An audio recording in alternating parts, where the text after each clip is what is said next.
Mga ka-idol, ito change oil lang gagawin dito sa canter.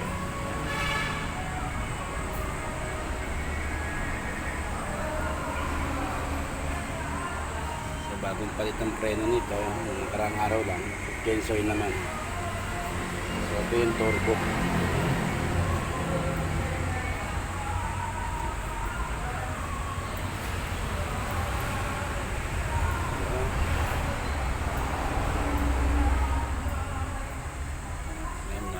Tinanggal na yung oil cap niya at naka-drain na. Ayan.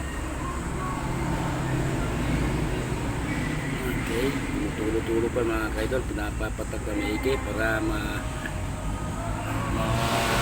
wala yung matanggal yung langis na sa ano niya,